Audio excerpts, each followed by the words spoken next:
Oklahoma. Right, here's something sort of jog your memory. Were you drafted or did you enlist?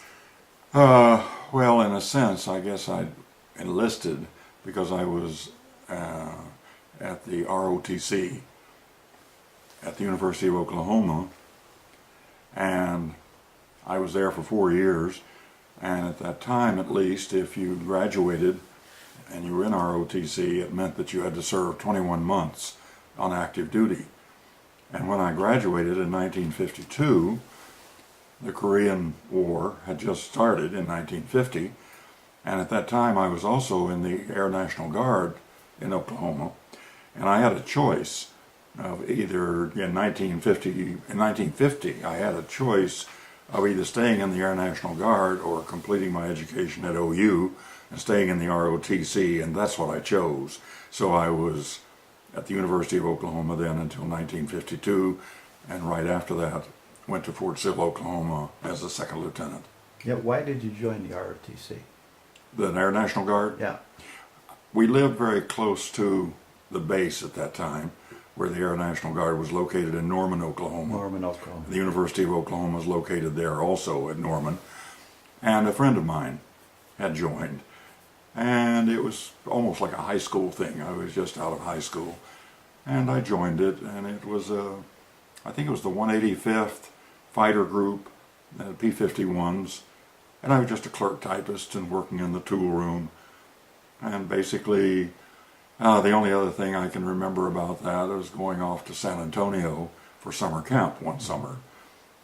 But basically that was the reason I was there. Why did you pick the Air Force then? Or the Air Guard? That was it. That was all they had? That was the National Guard at that time, Okay. near where I lived at least. Do you recall your first days of the service? Not really. Not really. As I say, it was, well, the National Guard, you know, you'd meet once a week. It was very casual. I remember that. It wasn't like basic training or anything. You would go out and do your little job and you'd stand in formation, but there was very little drill or anything like that. It was, I think the National Guard's a lot different now. This was back in 1948 when I joined the National Guard, and I liked it. I enjoyed it, but Why did you not like a lot of things I could remember about it except the P-51 pilots and the P-51s. What did you like? Why did you like it at that time? I've always sort of liked the military routine, the discipline. Okay. I think that's the reason I was also in the ROTC at OU, because there that was much more like, not basic training, but it was much more drill. You drilled a lot, and of course you had class once or twice each week.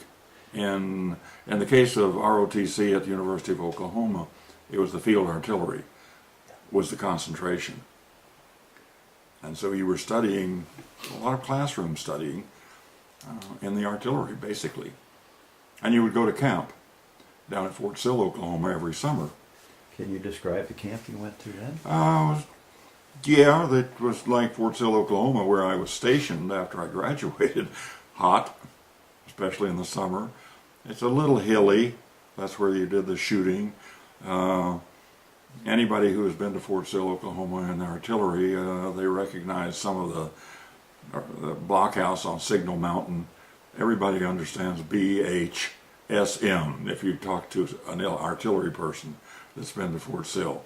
You go out and you would shoot, and you would shoot on a mountain, but there was a blockhouse there that you would just use as a referent. So everybody would call it the blockhouse on Signal Mountain. So SM is Signal Mountain? That's what it stood for? It was actually a little mountain. Fort Sill is in or near Lawton, Oklahoma. And there's a little Arbuckle Mountains they're called, but they're really not mountains. But it used to be at least the primary training ground for the artillery. Mm-hmm. Yeah. Can you remember any of your basic instructors or your instructors there? The military, the artillery the instructors? ROTC? Yeah. Not by name. No. I'm not that great, and I never took a lot of notes. I haven't really kept journals, and so whatever I can say, it's basically what I can remember. I wish now I kick myself for not keeping a journal, but I didn't. I feel the same way about my military career. Yeah. How did you get through it? The basic training or the artillery training? No problem. No? No, not really. No, again, I always enjoyed. Did you get any special awards or anything, or how did you rank? In your basic training group or your artillery group. You were one of the top guys? They didn't. In ROTC, you really didn't get ribbons. Okay. Well, let's put it this way. I didn't. I think probably you would have gotten something if you became a colonel in the ROTC. Now, these are students at the University of Oklahoma. Right. And I was a second lieutenant. There were some guys who were better. Probably they were better mathematicians or had better attendance, a better grade level. And they would get on, they would get promoted. But as far as I know, they really didn't receive medals or ribbons. Now, you served, Clyde, in the Korean War. How did you get over there, or when and how? What had happened when you, in Korea, what time of that war did you enter? 1953. Korea? So that was toward the end. It was. I was there from April. The war, there was a truce declared on July the 27th, 1953.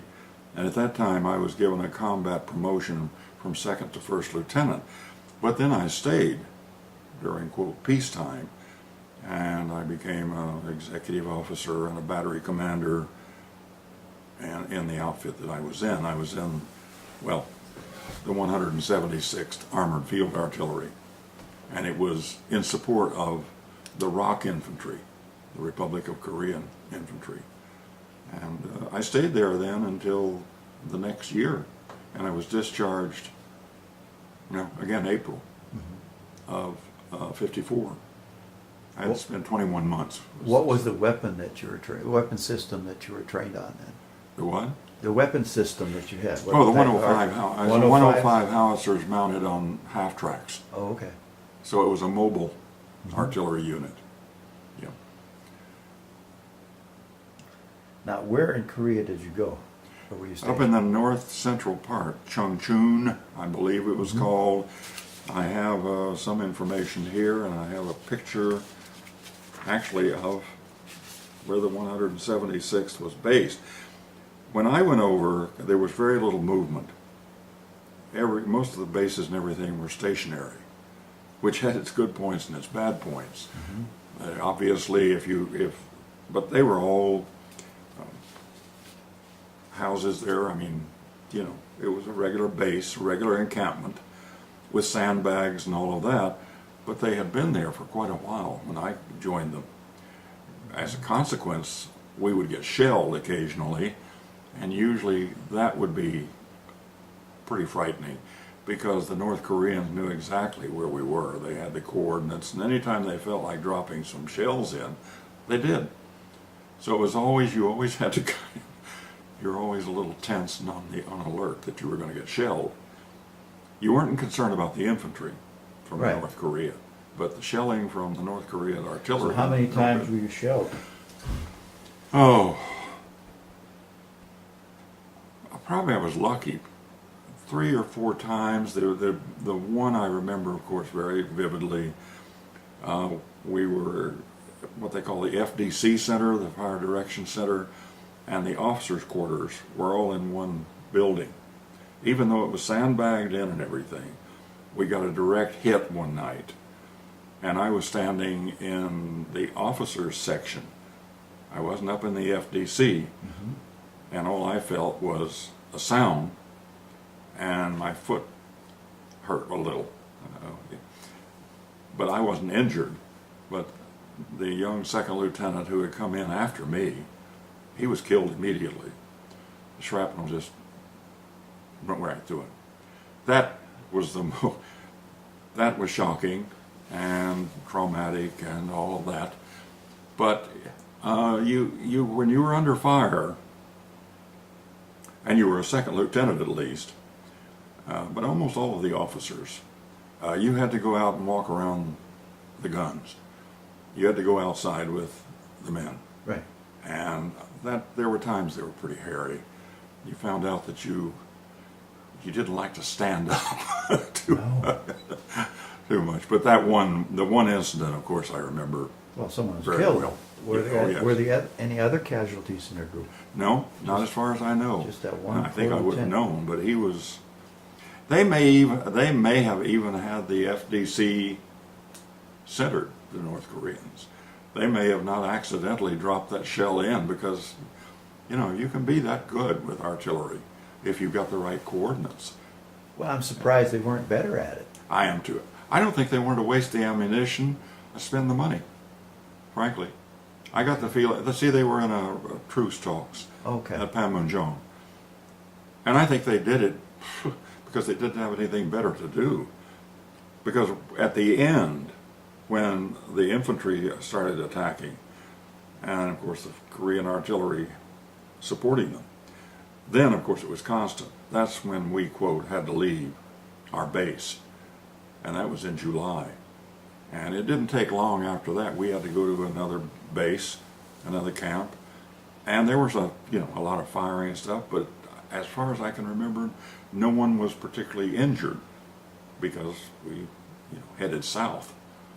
You retreated then, or? Yes, and we were retreating with the Korean Army. The With the Korean rocks. Army sort of went past us. Oh, the rocks And we were moved faster than you did? So we did not have to were the rear lower guard. we didn't have to lower our 105s and do direct fire, fortunately. Whoa. Yeah. So you basically got hit, but you weren't hurt, right? When this young lieutenant I was wasn't. killed, I got no skin. I just got something a bumped little you. injured. Something. It's probably the floor, the wooden floors or something. Just felt the Wow. percussion. But of course, I didn't know that right away. No, no. And the original initial response was, "Oh boy!" But then I had a very good battery commander at that time, a captain. He was a regular Army, and he knew how to handle those situations because he knew I was new. I was fairly new. I had been up on the hill once, but I had come back down to the base, and that's when we got the shelling. And he was very, very understanding, and he was the one who stepped in because he happened to be in the FDC, because we were firing back. Okay. When we would get shelled, of course, we would fire back. Usually those orders, those directions would come from battalion. Okay. They would give you the coordinates, who was firing, and you would be firing back. Now, but you rose in rank there to executive From office, second to first. first lieutenant, and your duties then were Well, I was, and this was after an exec, right? the war was over. I was an executive officer, and then I would say for 3 or 4 months, something like that, I was battery commander. Battery commander. Okay. How many men did you have in? Oh, we had a pretty full contingent, over 100. Okay. Yeah, typical.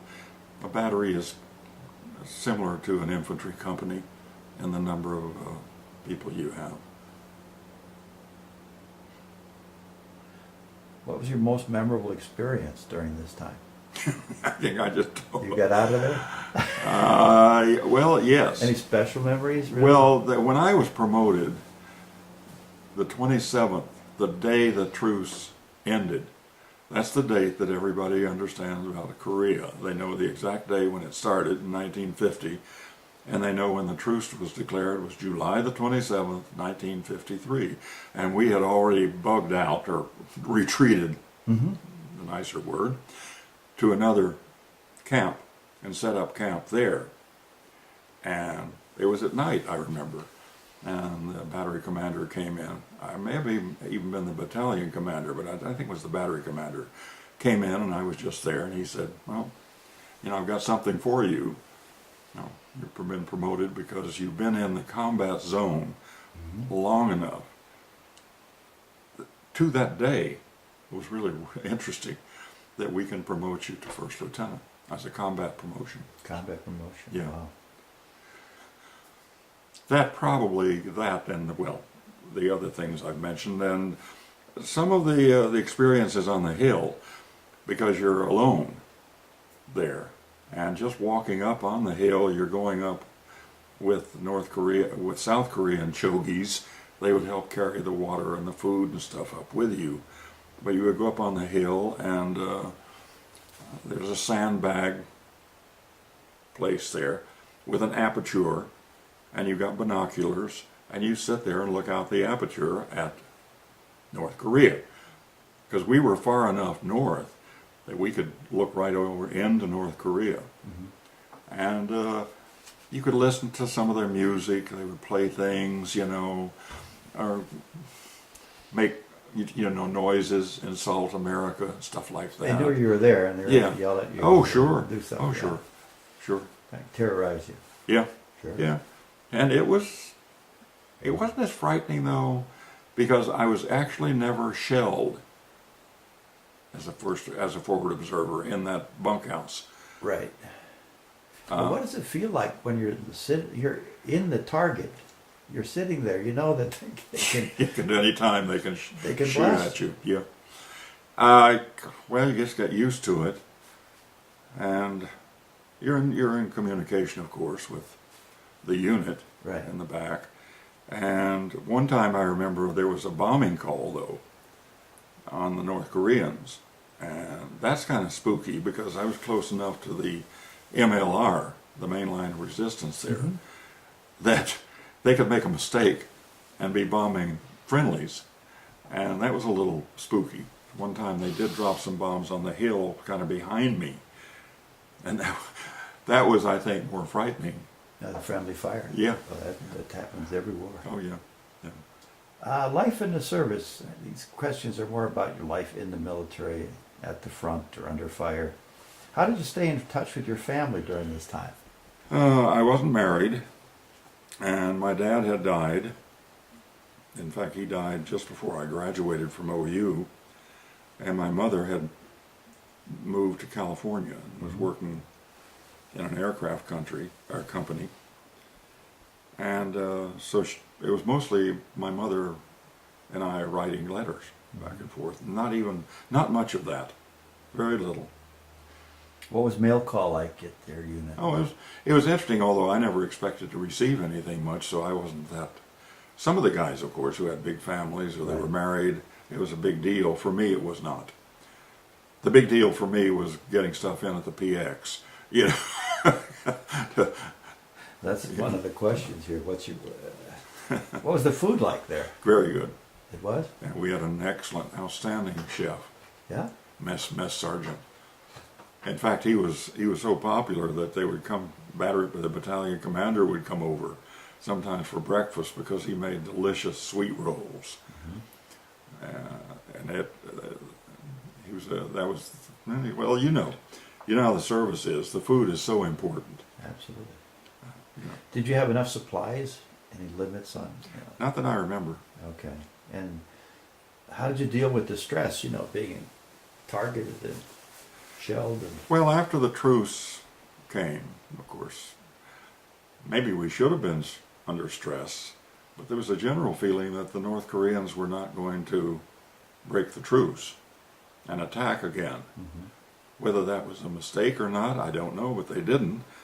Of course, the Americans were still there. The ROC Army was still there in place. So I think by that point, the North Koreans probably figured, let's just let it go for a while. And of course, everybody knows the history of North Korea now. And if anything, it's stranger. It's a stranger country now, I think, than it was then. Yeah, I agree with you. Yeah. Did you have anything special with you for good luck? Rabbit's foot or anything? No, I did not. No. Did you ever have any shows or entertainment there? Yeah, like USOs? the Hollywood people. Marilyn Monroe did not come up to our outfit. She did come to Korea, I think. But there was an actress named Terry Moore, a young Hollywood actress. She came. Okay. She came to our unit and performed. But Bob Hope never came. Well, how was the Terry Moore show? Was it good? It was good. Yeah. Oh yeah, you were anything because this was done during the time that the other thing I think that most everybody remembers was R&R, rest and recuperation, where you went to Japan, to Tokyo. Some of the guys even went to Hong Kong, but I went to Tokyo twice. Okay. While I was over there, and the first time in particular, that was during combat, and just to get down to Seoul and get on an airplane, and you're filthy. You don't get it. You're not showering very often, and you're land in Tokyo, and you get a new set of khakis to wear, and you get a steak and milk, and that, everybody remembers that. What else can you remember about going to Tokyo? You're there Oh, twice. fun. Frankly, you do too much drinking and too much partying. But you do, so, you get acquainted. But at that time, in 1953, the war had only been over with Japan for, 6 years? Right. And before I went to Korea, I was down in the southern part of Japan at a CBR school, Chemical, Biological, Radiological School, for 2 weeks near Sasebo in the southern Honshu Islands of Japan, not very far from Nagasaki. And that was kind of interesting. I didn't think the training was particularly good. I always thought, if there is any problem with CBR, I don't think we're going to be You're in trouble. trained well enough. You're in trouble. But you got a little insights into Japan and the Japanese by being there. Because I think that area where we were stationed had been the Japanese naval base during World War II. Beautiful lakes, a beautiful countryside there. So that was, and then we went from there, from Sasebo to Busan, Korea, and that's where I landed. Were there any pranks you pulled or any humorous events that you can think of? No. No. Yeah. I may later on, but right now I can't think of it. What did you think of your officers and your fellow soldiers you served with over there? Liked them very much. We had a very good unit. Wonderful first sergeant, who was chief of first sergeant, yes, but the most important figure in the artillery is the chief of firing battery. What a very good one. Good unit. Is that like a gunny or? Well, he just does everything. He's like the first sergeant, but he's over the firing battery. Okay. So he does everything. Everybody's under his command, basically. Good officers, as I said. The original officer I had in particular, the captain. What was his name? Wonderful. Can't remember. I cannot remember it, and I kicked myself. It'll come back. I don't know. I tried to think of it the other day, and I just couldn't. Do you recall the day your service ended? It's more like questions about after the war or after your. I was discharged in Camp Stoneman, Seattle, and came across. I flew over to Japan first, and then by boat from Japan to Korea. But on the return trip, it was by ship. How long did that take? Phew, it seemed like it took too long.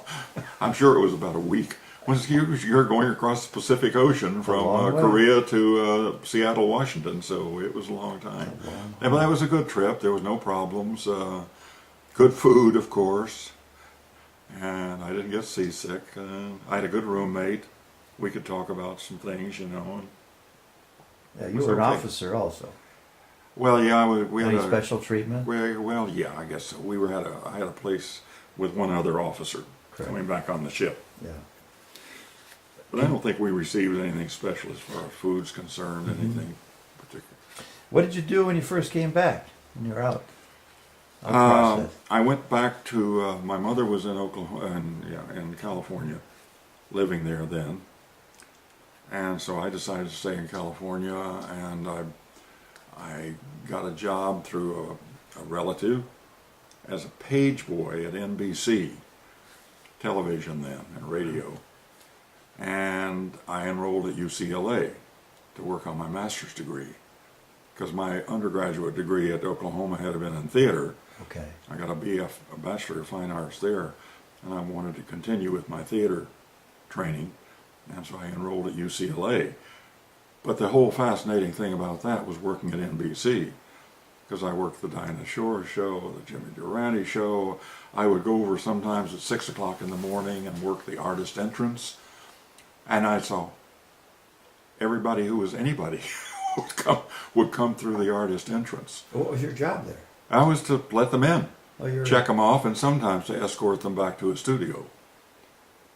And that was, I walked Bill Holden back once, strolling along, you know, and Rock Hudson came by, Paulie, Marlena Dietrich came in once, Ginger Rogers came, all those people that for me, of course, it was kind of, because I wanted to be in the theater anyway, it was like, you know, it was like, oh, isn't this? I was getting paid for it.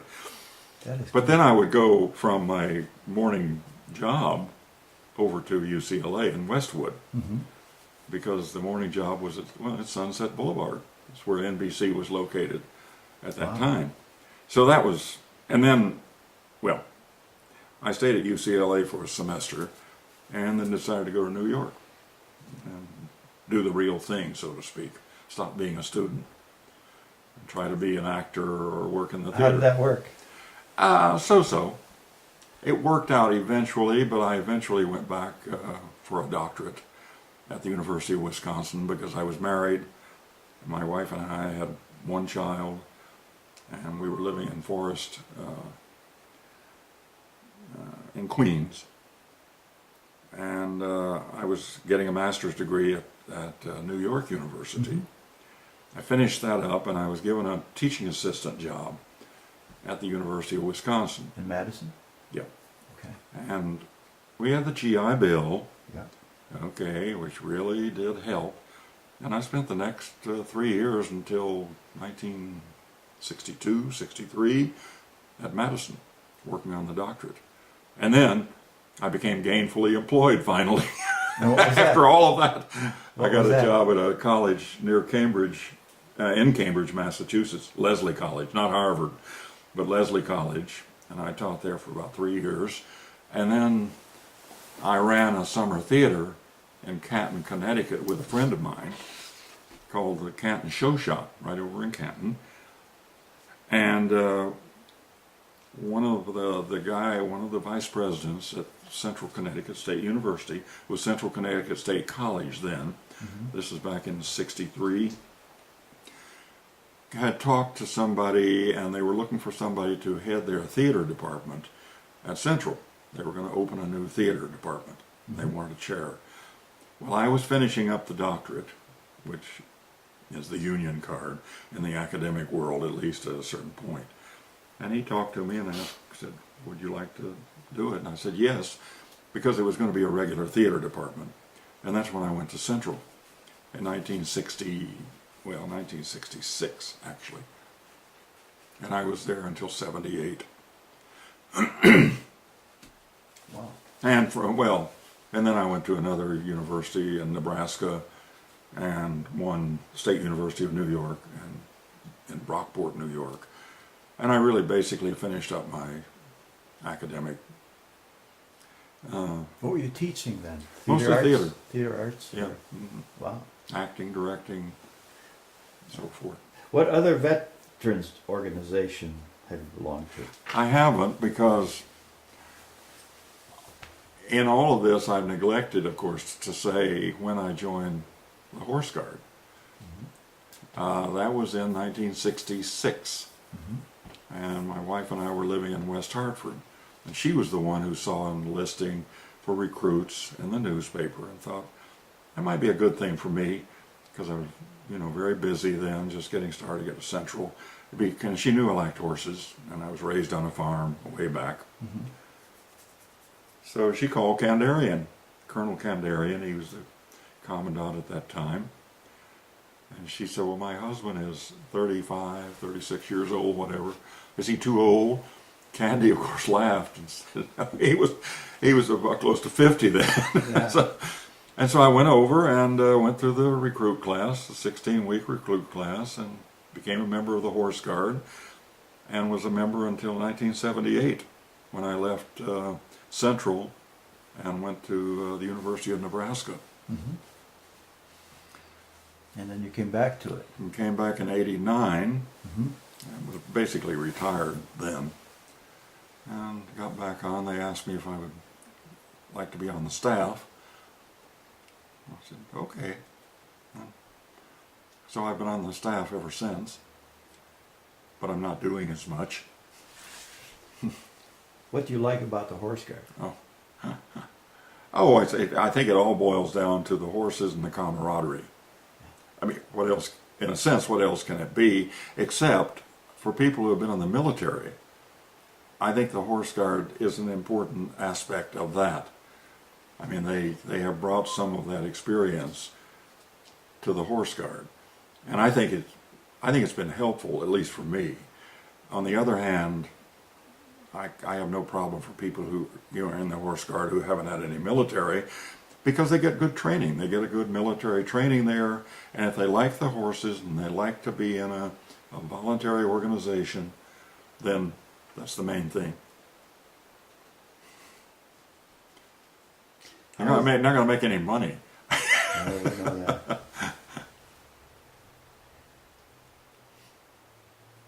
Is there anything from the military and the experience you had in the military that just carried out in your whole life that's affected your life? You know, going back to Fort Sill.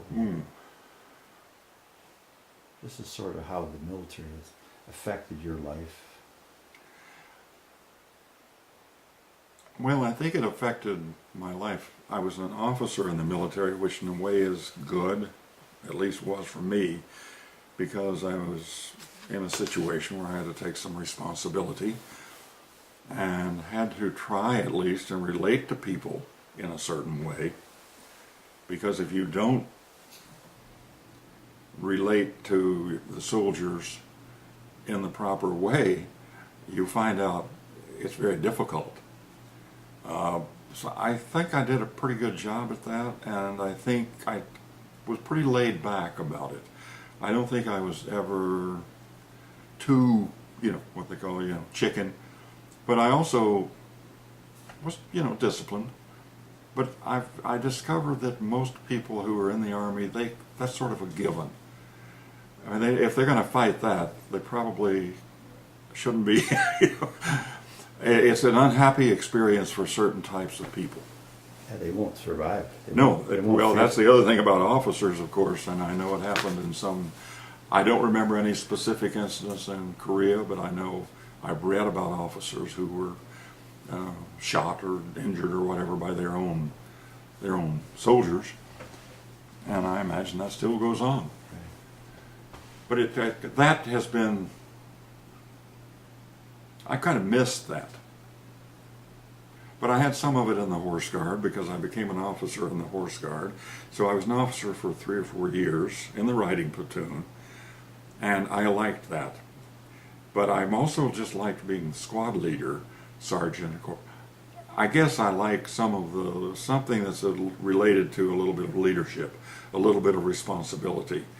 But when I look back on it, I'm really not sure that. That's not why I stayed in, I know that. Stayed in simply because you're having, it's a great time. And you're around the horses. I agree. Yeah. Let's go through the pictures. Just hold them up and talk about them. And then we'll... well, this one this was... Do you want me to give it to you or what? Well, just hold well, it on up. the back, Hold it up in front of you so you can see what it is. This was taken at Fort Sill, Oklahoma in 1951. Okay. And was part of the ROTC summer camp. You went to summer camp every summer when you were in the ROTC, and in this case at Fort Sill, because that's the artillery training center. Okay. Still is, I think. And I'm shown there. It was very hot. And the old-fashioned fatigues and loading a 155 millimeter howitzer. All right. This one was a picture taken at Fort Sill when I was stationed as a new second lieutenant in July of 1952. Okay. Let me see if I can find. This is a picture that I went to a VFW meeting in Avon, and one of the men there had been in Korea in C Battery of the 176th AFA Battalion, which was my battalion. And he was there in 52 and 53. But I didn't know him, but he happened to have, I met him, and he happened to have a picture of that area, which is not a very good picture, but you can kind of see, this was the camp, the base, when I first went to Korea. Okay. And that base had been in that location for quite a while. Where's that forward is that forward control spot there somewhere? Yeah. Well, it's I think they call it Chuncheon. Okay. It's in the north central Okay. part of South Korea, Wow. very near the 38th parallel. Okay. That was what the big fight was all about. And the reason that the North Koreans didn't want to stop the war was because they wanted to straighten out the 38th parallel. Oh. They wanted, and where the other was, they wanted land. Okay. Yeah, yeah. Yeah.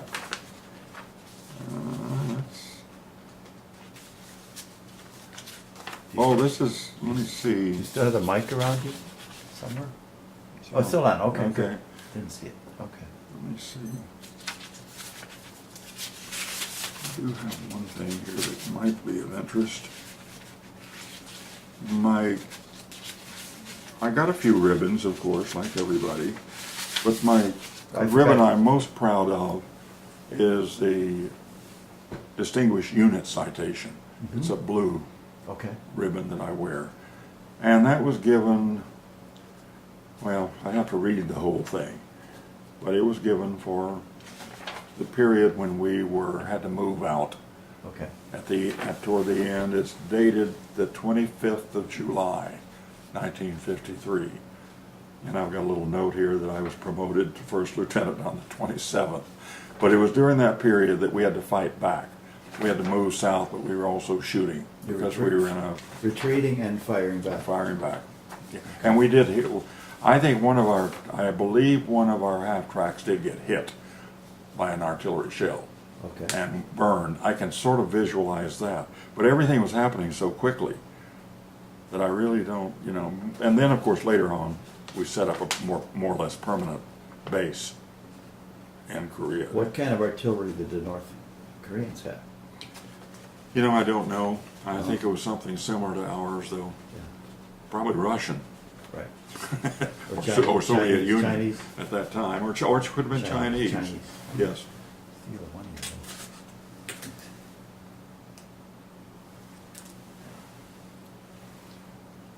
But I got the other service medals Mm-hmm. that I'm very proud of also, but this one in particular, we were in the vicinity of Kumhwa, Kumhwa, Korea. And we were being shelled, and we were given general support, the Republic of Korea Army Corps. And when the hostile elements launched an overwhelming assault on the night of July the 14th. Allied forces were overrun through the sheer weight of numbers and so on. Anyway, we were given at least an award because we... Real combat. Well, yeah, and we reacted. Mm-hmm. Under battalion orders, of course, the way you were supposed to react. So we didn't, quote, bug out. Right. But we did have an orderly retreat, and I guess that's the reason that the citation was given to us. So that's good. Great. Wonderful. Anything else there? No, I've given you, I showed you this. That's it, really, in terms of pictures. This is from the VFW Right. that I picked up at that VFW meeting in Avon. And this is something that the guy I met there, named Jim Burns, who lives in Avon, he wrote up his experiences in Korea. He apparently, he was on the guns for a while, and he started having a lot of hearing problems, and they had to move him into the motor pool. Mm-hmm. But it's a nice little write up on his experiences, but it's similar to mine in a way, except he was never a forward observer. Most forward observers, that's one of the things they remember. Nasty job. Yeah. They tell the story, as a matter of fact. It was Korea, the West Point graduates in 50, 51 too, I think, particularly 50. A lot of the second lieutenants were in the artillery, went to Korea. Many of them were they killed or captured. It was not a good duty at that time. And of course there were a lot of horror stories that came out of the treatment of the prisoners in Korea, and there's some movies about it. There's a play about it, because that was, I don't know that it was, but at one time I know it was considered really, you were in deep trouble if you were captured by the North Koreans. Remember that? Yeah. Is there anything else you'd like to add? Almost finished No, now. I really can't think of anything. All right, we'll stop this thing. But thank you, Clyde. You're welcome.